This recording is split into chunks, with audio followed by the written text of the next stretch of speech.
వచ్చావా? నిన్న నేను ఫోన్ చేశాను కూడా ట్విస్ట్ చేయలేదు చేస్తలేని చెప్పి మర్చిపోయా. నేను అక్కడ ఫంక్షన్లో ఉండి నేను ఫోన్ ఇది హ్యాండ్ చేసేస్తావా? ఇది పర్మనెంట్ కాదు, పర్మనెంట్గా అయితే తగ్గదు. ఈ రోజు వరకు రేపు పొద్దుడు మ్యాక్సిమం రేపు దా పనిచేస్తుంది. పర్మనెంట్ సొల్యూషన్ అయితే కాదు. అంటే తగ్గిందిలే కొంచెం, మళ్ళీ ఇంకా తగ్గుద్దేమో అని. టాబ్లెట్స్ ఏమైనా ఇచ్చారా? టాబ్లెట్స్ ఏమైనా ఇచ్చారా?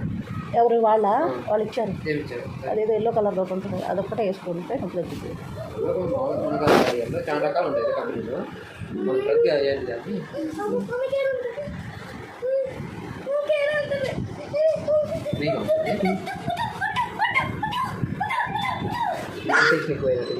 గేదలు ఎక్కువ ఏం అవ్వాలా నాకు.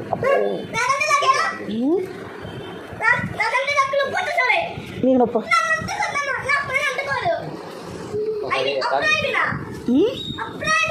అయిపోయింది అప్పుడే. నేను ఇంజక్షన్ చేయించుకుంటే వాళ్ళు ఎంత రియాక్షన్ అవుతున్నారో చూసారు కదా. నేను మొన్న ఒక వీడియోలో చెప్పాను కదా, నాకు షోల్డర్ అది నొప్పి వచ్చిందని. ఆ నొప్పి వచ్చినప్పుడు ఇంజక్షన్ చేయించుకుందామని చెప్పేసి నేను అబ్బాయికి కాల్ చేశాను. తను ల్యాబ్ ఉంది ఇక్కడ, మనం ఏదన్నా కొంచెం చిన్నది ఇబ్బంది ఉంటే కాల్ చేస్తే వెంటనే వస్తాడనమాట. ఇంకా నేను యూజ్ చేసే ట్యాబ్లెట్లు కూడా చూపించాను. ఇవి కూడా వేసుకోండి మేడం అని చెప్పేసి అన్నారు. కానీ మీరు చేసిన తర్వాత కొంచెం తగ్గిన తర్వాత మీరు మానొద్దు, చెయ్యండి అని చెప్పాడు. ఇంక చెప్పిన తర్వాత ఇంకా నేను చేయడం మొదలుపెట్టాను. ఇంట్లో ఏమైంది తెలుసా, ఇంజక్షన్ చేశారు, అయిపోయిన తర్వాత అమ్మ నీకు అన్నం పెడతాను, నీకు చేయి నొప్పి వస్తుంది కదా అని చెప్పేసి అక్కడ ప్లేట్ ఉంది, అన్నం కర్రీ వేసుకుని వచ్చేసాడు. నీకు అన్నయ్యకి ఇద్దరికి కలిపి నేను పెడతాను అని చెప్పేసి పెడుతున్నాడు అనమాట. ఒకసారి చూడండి వాడి మాటల్లోనే, సరేనా?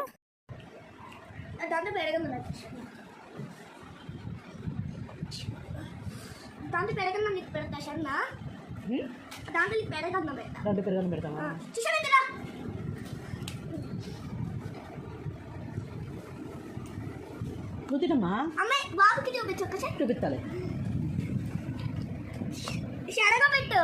పెట్టినా పెడతాను. వెనక్కి జరుగు.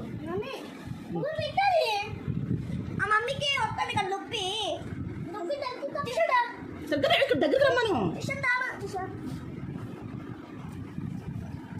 నువ్వు తిను